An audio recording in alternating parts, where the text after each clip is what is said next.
할렐루야.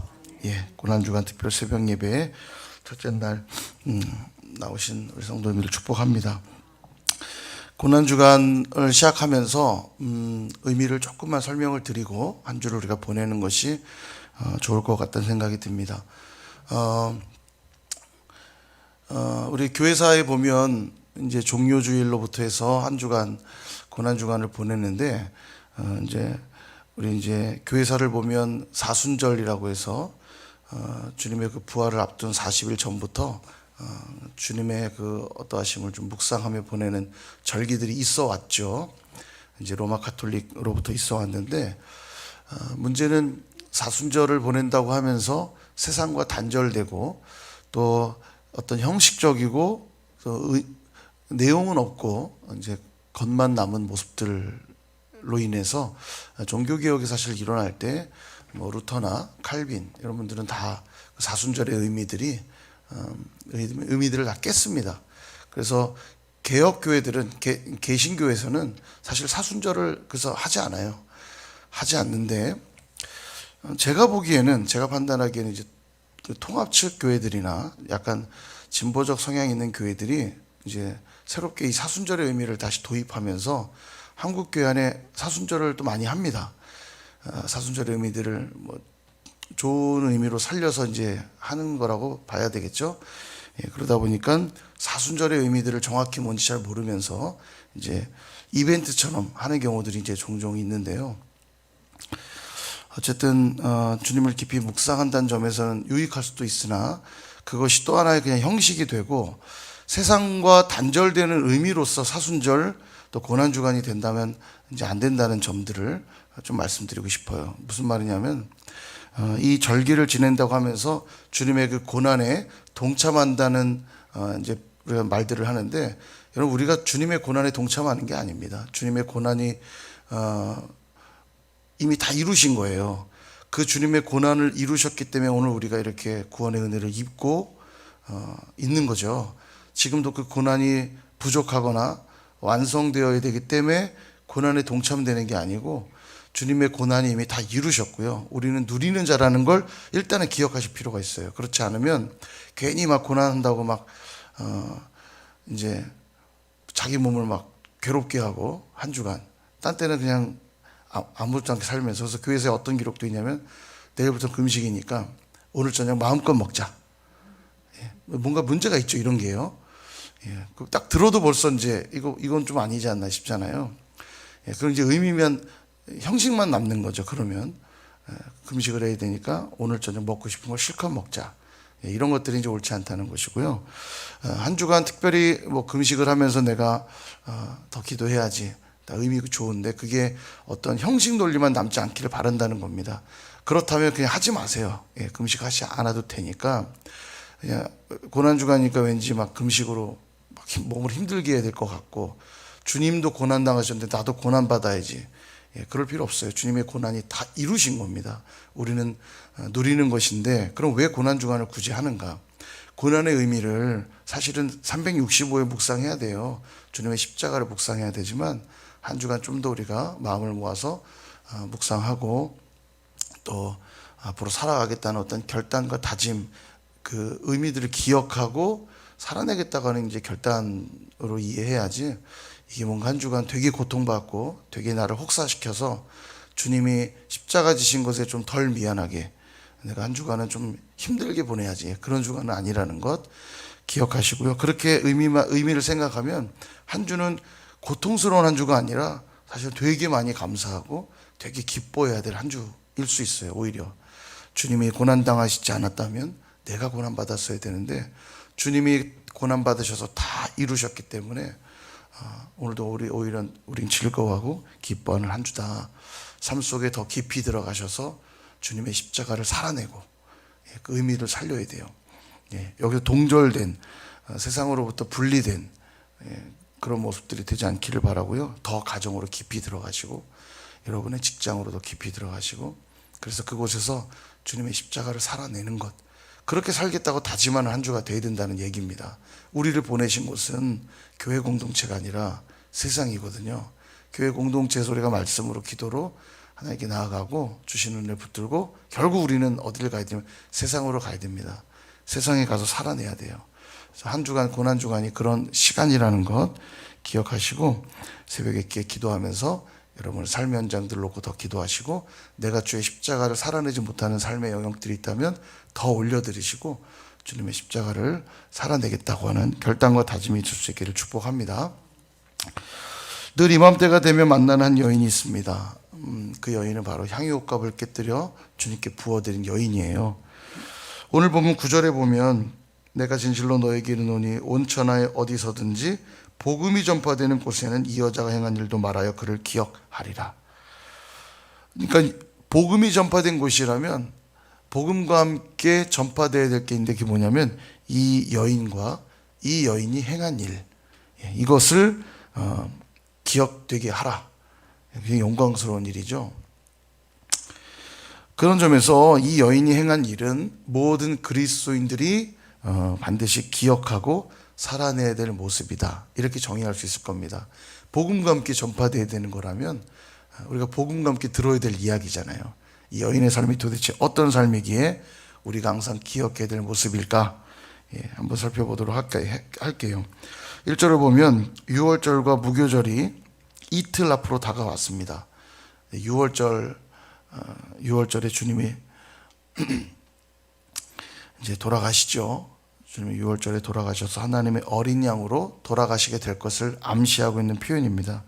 6월절 무교절은 같은 절기라고 말씀드렸죠.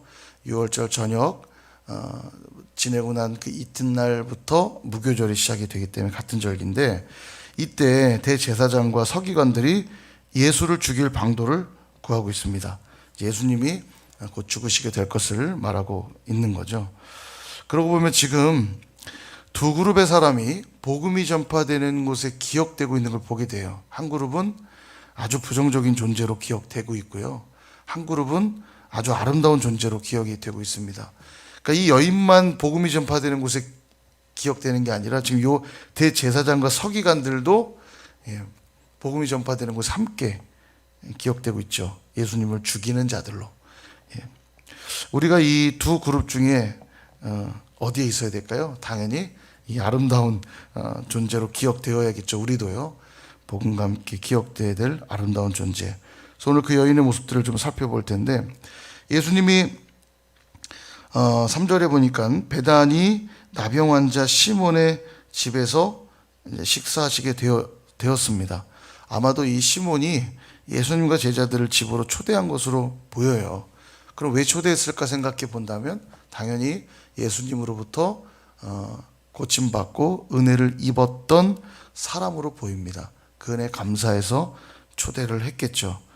어떻게 할 수 있냐면 만약 이 나병 환자 시몬이 나병 환자인 상태라면 집으로 초대 못했겠죠. 왜냐하면 나병 환자라는 것 자체가 집에 있기 어려웠을 거고요. 진에서 분리되어야 되기 때문에 그랬을 것이고 그러면 사람들을 초대할 수도 없었을 테니까. 근데 이미 예수님과 제자들을 집으로 초대하고 있다는 건 지금 현재 나병인 상태는 아니고 과거에 나병 환자였다라는 걸 암시하고 있는 대목입니다. 그리고 지금은 나병이 치유됐지만 나병 환자 시몬이라는 표현을 하고 있는 걸로 봐서 그가 예수님의 은혜로 고침을 받았다라는 것을 우리는 생각해 볼 수 있죠. 아마도 그 은혜에 감사해서 예수님과 제자들을 초대한 걸로 보입니다. 이때 한 여인이 등장해서 예수님 앞으로 나오더니 매우 값진 향유옥합을 깨뜨려 예수님 머리에 붓습니다. 그러자 사람들이 막 화를 내요. 왜 아깝게 향유를 허비하는가? 만약 그 향유를 300데나리온에 팔아서 그 비용으로 가난한 자들에게 주었더라면 얼마나 좋았겠냐. 그걸 왜 그렇게 아깝게 거기에 붓냐. 이렇게 말하죠. 그러면서 책망했다고 나와요.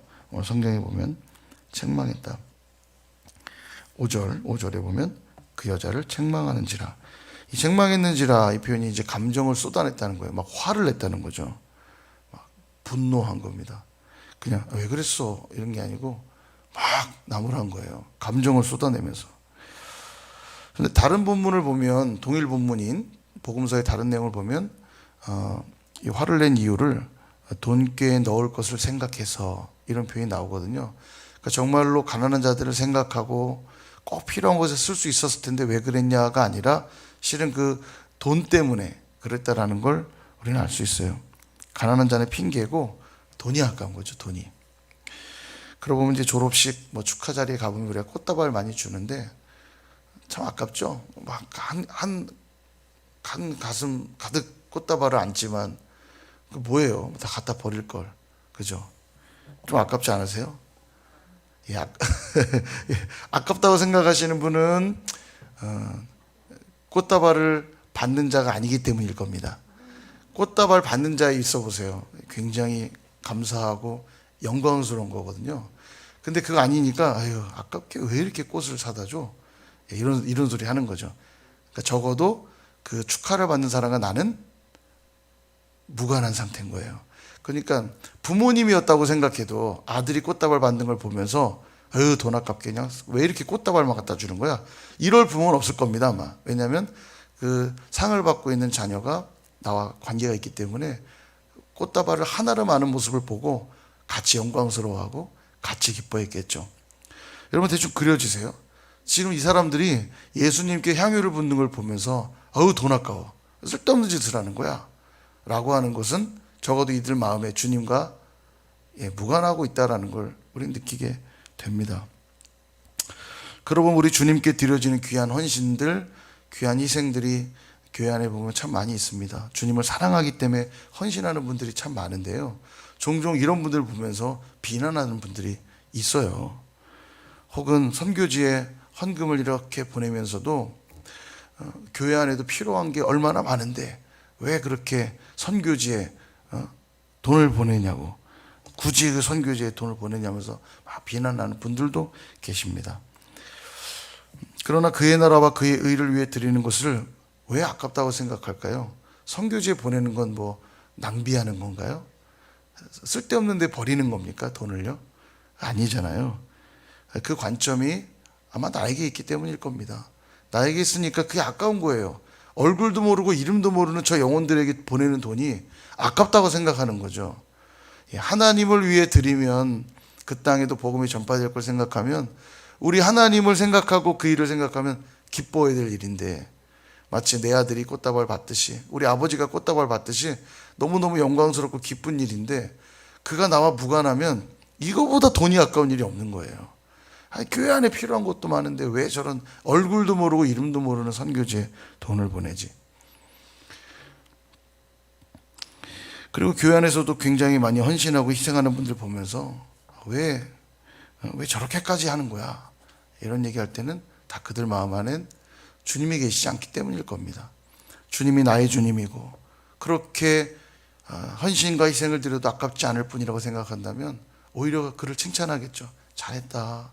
우리 주님이 얼마나 기뻐하실까. 근데 나와 무관하니까 쓸데없는 데 시간 낭비한다고 생각하고 쓸데없는 데 돈 쓴다고 생각하고 늘 아깝다고 생각하는 거죠. 오늘 이 사람들처럼 감정을 쏟아내며 이건 쓸데없는 짓거리들 한다고 막 쏟아내겠죠. 그래서 4절에 보면 이 향유를 허비하는가, 이 허비라는 단어가 나와요. 희생과 헌신의 모습을 보면요 허비하는 것처럼 보여집니다. 관점에 따라서는 쓸데없는 일하는 것처럼 허비하는 것처럼 보여요. 그러나 이것은 쓸모없는 허비가 아니라 거룩한 허비요 거룩한 낭비인 거죠. 마치 자녀들을 위해서 돈 아까우니까 공부 적당히 해라, 그런 부모는 저는 못 봤습니다. 너한테 쓸 돈 없으니 너무 열심히 공부하지 마라, 학원 가고 싶어도 좀 참아, 그런 부모 보셨어요? 달러 빚을 내서라도 내가 할 테니까 열심히 공부해라. 너가 하겠다고만 하면 내가 밤일을 뛰어서라도 내가 돈 벌어서 너 가르칠 거니까 걱정 말고 너는 공부만 해. 이게 그죠? 부모님의 마음이잖아요. 허비 아닌가요? 허비하는 일이잖아요. 자녀를 위해서. 자녀를 위해 다 쏟아붓는 거 아닙니까? 원래 이 희생과 헌신에는 허비하는 것처럼 보이는 모습이 당연히 있어요. 딱 계산해서 야 이번 달은 15만 원밖에 안 남으니까 15만 원어치만 공부해라. 이런 부모는 없어요. 아빠 나 여기 학원도 가고 싶고 여기 학원도 가고 싶은데 계산해볼까 뭐 50만 원이다. 야 내가 알바라 뛰어서라도 할 테니까 다녀. 다녀. 빚을 막 내서라도 가르치려고 하죠. 허비하는 것처럼 보인다니까요. 어떤 가치가 거기에 들어가면요, 우선순위가 거기에 딱 봉착하면 다 쏟아붓습니다. 허비하는 것처럼 보여요. 그래서 오늘 이 비판하는 자들의 모습은 아주 위선적인 모습인 겁니다. 말로는 가난한 자들을 위하여 썼으면 얼마나 좋았겠냐. 주님과 무관한데 가난한 자를 위해 했겠어요? 그러니까 이게 위선적인 겁니다. 주님께 아무런 관심 없는 모습. 여러분, 가치가 있으면요, 우리가 거기에 미칩니다. 운동에 미치고, 음악에 미치고, 공부에 미치고, 일에 미쳐요. 이게 나한테 가치 있는 일이라고 딱 판단되면요, 미칩니다. 거기에 미치면 다 쏟아부어요. 옆에서 보면 막 낭비하는 것처럼 보여요. 왜 저렇게까지 할까? 라고 느낍니다. 그 사람은 그렇게 말할 수 있겠죠. 그 사람에겐 귀한 가치가 아니니까. 그러나 자신에게 귀한 가치를 여긴 사람은 전혀 아까워하지 않습니다. 거기에 시간을 다 쓰고, 거기에 물질을 다 쓰고, 예전에 보니까 뭐 자전거, 사이클 이런 거에 확 빠지니까 타지도 않던 분이 자전거를 하나 사는데 막 몇백만 원짜리 사더라고요. 저는 그런 생각이 들었어요. 미쳤구나. 왜 저기다 돈을 쓰지? 저는 그런 생각이 들었어요. 근데 그분에겐 그럴 만한 가치가 있는 거예요. 몇백만 원 주고 자전거 사는 거 안 아깝죠. 막 차 좋아하는 분들은 예전에 그 누구 배칠수 씨인가 그분 튜닝하는 데만 뭐 2천만 원, 3천만 원 들었대는데 차값이잖아요. 그냥 튜닝하는 데만 그 돈 들었대요. 뭐 옆 차에 뭐 달고 고치고. 저는 딱 미쳤네. 차 살 돈도 없는데 차에다가 그렇게. 근데 그만큼 가치를 거기에 들이니까 아깝지가 않은 거예요. 막 그냥 투자하는 거죠. 그런 겁니다. 가치의 문제고 우선순위 문제라는 거예요. 그래서 주님께 헌신하는 사람 이렇게 보면서 미쳤네. 이렇게 혹시 내가 말하고 있다면 한번 돌아보셔야 돼요. 나는 주님께 가치를 두고 있는가? 우선순위를 두고 있는가? 그래, 저렇게 나도 저렇게 드리고 싶다. 나도 저렇게 함께 하고 싶다. 이러면 좋은 건데 왜 저렇게까지 하지? 이러면 지금 나도 어쩌면 거기에 가치를 두고 있지 않기 때문일 수 있다는 거예요. 잘 들여다보십시오. 내 자신에게 쓰는 것은 대체로 아까워하지 않습니다. 내 자신이 필요한 옷, 비싸도 좋은 옷 사고요. 좋은 거 먹습니다. 맛있게 먹고. 내 자신에게는 아깝지 않게 투자하면서도 왜 우리가 주님께 드릴 때는 아깝다고 여기는 경우들이 있을까요? 5천 원짜리 커피 한 잔을 쉽게 마시면서도 주님께 5천 원 헌금할 때는 이리 고민 저리 고민, 고민하고 또 고민하고 드리고 있다면 어쩌면 우리가 이제 가치의 문제들을 돌아봐야 된다는 거죠. 여하튼 이 옥합을 깨뜨린 여인의 행동에 놀랄 수밖에 없는 건 이 옥합의 가치가 약 300데나리온의 가치가 있기 때문이에요. 노동자의 하루 품삯이 1데나리온이니까 300데나리온은 300일 일해야만 벌 수 있는 돈이죠. 그러니까 전에도 말씀드렸지만 1년에 한 60일 정도 휴일날 쉰다고 치면은 1년 연봉에 해당되는 돈입니다. 대략. 그죠? 그러니까 하루에 10만 원 받고 일한다고 치면은 300일이니까 3천만 원 정도라고 생각할 수 있어요. 하루에 10만 원 하면요. 3천만 원. 굉장히 큰 돈이죠. 역시 우리 선생님께는 이 정도 안 놀래요. 집에다 이 정도 챙겨두고 계시죠? 3천만 원. 특히 여인에게 3천만 원은 당시의 여인들에게 경제권이 없다는 걸 생각했을 때 어떻게 그가 그 돈을 모았는지 몰라도 아마 삶의 전부를 다 들여서 끌어모은 영끌한, 요즘 표현으로 영혼을 다 끌어모아 번 영끌한 돈일 거예요. 굉장히 큰 가치일 겁니다. 이 여인에게 목숨만큼 중요한 돈이었을 거예요. 이 옥합은. 근데 이걸 깨뜨려 다 부어드린 거예요. 전부를 드린 거죠. 그럼 왜 여인은 이처럼 귀한 옥합을 깨뜨려 부어드렸을까? 누가복음 7장을 보면 비슷한 사건이 기록되어 있는데요. 거기 보면 왜 옥합을 깨뜨렸냐고 되어 있냐면 죄사함을 많이 받았기 때문이다. 이렇게 되어 있어요. 동일하게 적용해 본다면 오늘 이 여인도 주님을 만났고 주님께로부터 얻은 은혜, 구원의 은혜, 그것이 너무너무 감사하니까 이 300데나리온의 값진 옥합을 깨뜨려 부어드려도 하나도 아깝지가 않은 거예요. 그러고 보면 오늘 본문엔 주님을 극진히 섬기고 있는 사람이 딱 두 사람 등장합니다. 첫째는 누구죠? 나병 환자 시몬. 그는 주님을 집으로 초대해서 극진히 대접하고 있고요. 또 이 여인이에요. 또 한 사람은 300데나리온의 귀한 가치를 주 앞에 부어드리고 있는 두 사람. 왜 이 두 사람은 주님을 극진히 섬기고 있을까요? 주님께 받은 사랑과 은혜가 너무 컸기 때문에, 다른 이유 없는 거예요. 내게 모든 것 부어주신 그 사랑과 은혜가 너무 놀랍고 감사하니까 내게 가장 귀한 것 드려도 하나도 아깝지 않은 거예요. 그런 점에서 사랑과 용서의 깊이만큼이 헌신의 깊이입니다. 이걸 기억해야 돼요. 혹시 내가 더 헌신하지 못하고 있다면 어쩌면 그 이유는 내가 주님의 사랑과 용서를 더 깊이 맛보지 못했기 때문일 수 있습니다. 그 사랑이 크면 클수록, 그 은혜가 크면 클수록 반드시 그 가치를 알기에 더 헌신하는 자리로 갈 수밖에 없어요. 그 모습은 때론 허비하는 것처럼 보이겠죠. 낭비하는 것처럼 보이겠죠. 왜 저렇게까지 할까? 미쳤구나. 이런 소리 들을 수 있습니다. 그러나 그는 그렇게 할 수밖에 없는 거예요. 내가 받은 사랑과 은혜가 너무 크니까. 결국 이 여인의 행동은 아까 본 9절 말씀처럼 복음과 함께 기억되게 하라. 여러분, 그렇게 기억하고 싶지 않으세요? 우리도 복음과 함께 기억되는 자가 될 수 있다면 얼마나 영광스럽습니까? 그죠? 주님과 함께 영원히 기억되는 사람, 너무 좋잖아요. 그렇게 되고 싶지 않으십니까? 도대체 이 여인이 한 일이 뭐길래 그 일도 증거되고 그 여인도 증거되게 할 것인가? 300데나리온을 써서 기억되게 하라는 게 아닙니다. 자신의 전부와 같은 옷값을 깨뜨리는 그 모습이 예수님하고 너무 꼭 닮아 있어서, 예수님이 앞으로 그렇게 당신을 다 부어서 우리를 위해 내어놓으실 거거든요. 그 모습과 너무나 꼭 닮아 있기 때문에 기억되게 하라는 거예요. 하늘 보좌 영광을 다 버리고 이 땅에 오셨고요. 피조물들에게 수치와 멸시를 당하시며 고난 당하셨고요. 마침내 십자가에 달리시기까지 자신의 모든 걸 쏟아 부으신 그 허비함, 그 거룩한 낭비, 이게 우리에게 복음으로 온 것이고, 이 모습과 너무나 꼭 닮아 있는 여인의 그 행한 일과 여인의 모습도 복음과 함께 기억되게 하라. 이 말은 다른 말로 바꾼다면, 이 말씀을 읽고 복음을 들은 너희도 이 여인처럼 살아가야 한다라는 걸 우리에게 말씀하고 있는 겁니다. 사랑하는 여러분, 우리를 보면 나를 부어서 주님을 영화롭게 하는 자들이 있고요, 반대로 주님을 부어서 나를 영화롭게 하는 자들이 있습니다. 어떤 자리에 계실 거예요? 마땅히 여인처럼 나를 부어서 주님을 영화롭게 하는 자가 되어야 할 줄 믿습니다. 한 주간 이제 고난주간을 보내면서 나를 위해 아낌없이 모든 건 내어주신 바로 그 주님께 나를 부어드리실 수 있기를 축복합니다.